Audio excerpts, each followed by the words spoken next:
Welcome back. You're still watching the Daily Debate, and I'm honored to be having with me in the studio for tonight Major General Osama Kbeer, the strategic expert and the consultant at the Staff and Command College. Thank you very much for being with us tonight. Thank you. Anytime. First of all, starting with the bilateral ties between Egypt and Ireland. Egypt and the European Union in general, they have been elevated to a strategic partnership. And today we have seen the meeting between the foreign ministers of both Egypt and Ireland. How do you see the importance of such a meeting, especially with the statements that were made in the press conference afterwards? Right, it's very important. Specifically, it comes as an extensive of the Egyptian-Irish relationship, diplomatic relationship. As we remember, the political headquarters of Egypt have visited Ireland in December 2024. We look at Ireland in a very productive and positive way. First, because of their diplomatic relation with us and their position towards what's happening in Gaza through the last couple of years, they were very honest and very pure about their opinion, and they condemned what happened, and they recognized that as like human genocide. Secondly, as you just mentioned, yes, we have today the Minister of, I think she's got 3 ministers in one hand. Yes, She's Defense. Minister of Trade and yes, the Minister of Secretary of Defense, yes, as well as of Agriculture. That's fantastic. And yes, Ms. Helen McEntee, she was with the Foreign Minister of Affairs, Minister of Foreign Affairs, Mr. Badr Abghati, and they held the meeting. So we look at them, we value their role play. Actually, we trying to get much more close dialogues with them. They are very pragmatic, and we look about the points of democratic dialogues and looking about the troubles in the Middle East. And actually, it's very important actually, because it's one of the European Union countries, and we can rely on them in boosting and bolstering our relations with the European Union as well as the other countries there. They are very clear, very purified in their opinion, and other countries maybe in the European Union, we have very good relations with the EU, but with Irish, that's a new trend, which is, from my perception, I would say that very, very fantastic and very good action that we took since the last couple of years, because those people could be a great booster to our relation, even with the European Union in general. Yes, in general, regarding the European Union, because we have seen a quantum leap regarding the bilateral ties between Egypt and the rest of the world, not just Africa, not just the European Union, under the tenure of His Excellency President Abdel Fattah al-Sisi for the past 10 or 11 years. And speaking specifically about the European Union and Egypt, how do you think the strategic bilateral relationships were elevated? How were they elevated under the tenure of President Abdel Fattah al-Sisi? Yeah, it's a very, very high skill level now. Since the last 10 years, and we all witnessed that, we experienced that. The man actually visited the European Union like too many countries, like tens of times within the last 10 years, last decade. And as well as we receive like too many of them, officials, presidents, prime ministers, and different officials from the European Union. And we deal with the European Union in maybe not less than 4 domains at least.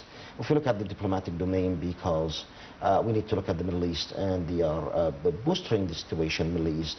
Some of them actually, since the scourge in Gaza took place a couple of years ago, they were supporting Israel.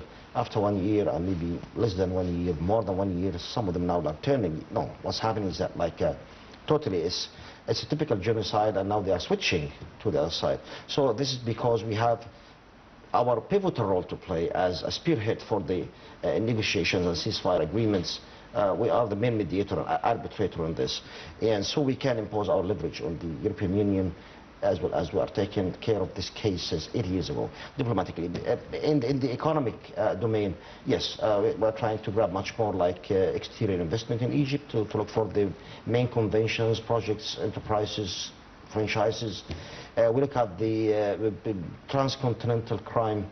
We're trying to deprive that, to mitigate, to diminish the rate of this, specifically when we speak about illegal migration, as well as because we are securing now the eastern Mediterranean. Yes. And Europe would praise that to Egypt, and everybody knows that. I mean, like too many domains, and in the IEI, in the IT, in the technology, in the sciences, it's like flourishing. It's getting much more larger and bigger within the last decade, and it's obvious. And there was a visit by His Excellency President Abdel Fattah al-Sisi in 2024 to Ireland. How do you think things have changed and they were elevated, enhanced in terms of politics and the economy between both countries? True, it did, and the level actually has been elevated, and it's getting like larger scale now because first of all, as I told you, they have their pragmatic and opinion within the diplomatic issues around the Middle East, and they have declared their recognition of the Palestinian state, and they have declared the genocide being taking place in Gaza, and they are condemned that. Sometimes you would see some of the other European countries wouldn't be able to swallow that against Ireland, but Ireland now is very straight about this.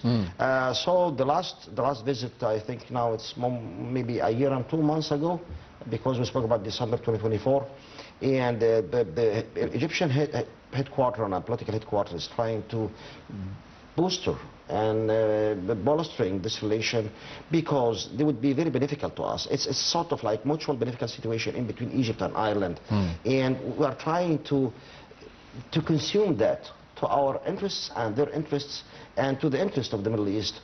And I would say Ireland, like too many people ask you, Ireland, we never heard about that. No, they are very important, and they are very pragmatic, and they are very straight. So we can consume that in order to get much more beneficial situation for the whole Middle East, and specifically for Egypt in the fields of economy, security, education, science and technology, all this sort of different types of stuff that we can deal with them within the last this very good relations being now flourishing in the last couple of years. Yes, you spoke about the benefits for both sides. Yes, bilateral. Yes, for the bilateral relations between Egypt and Ireland. How can both countries be benefiting from this relationship? Yeah, that's a very good question. First of all, we need some of these experts and expertise from Irish, specifically in the field of information technology and artificial intelligence, and besides field in general. They can have some of our trained laborhood to go to there, as well as we have good population, we have trained laborhood to go to there and work in a very legitimate way. It's not migration, it's not illegal migration. In the field of agriculture, because we are an agricultural country, we can also benefit those.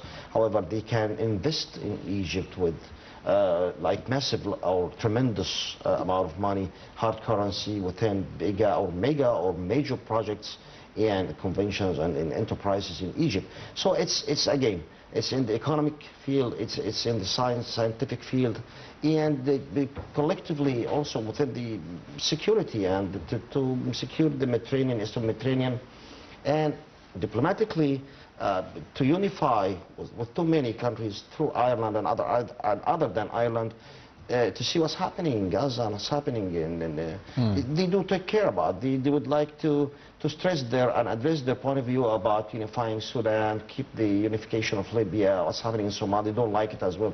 So they are aligning their strategy with us. They have a great sort of interoperability, or they are going along with us in a very diplomatic way. And the same points of view. Major General Osama Kbeer, allow me to be going to the first report of the daily debate for tonight, focusing on the talks that took place between the foreign ministers of Egypt and Ireland for today, so stay tuned.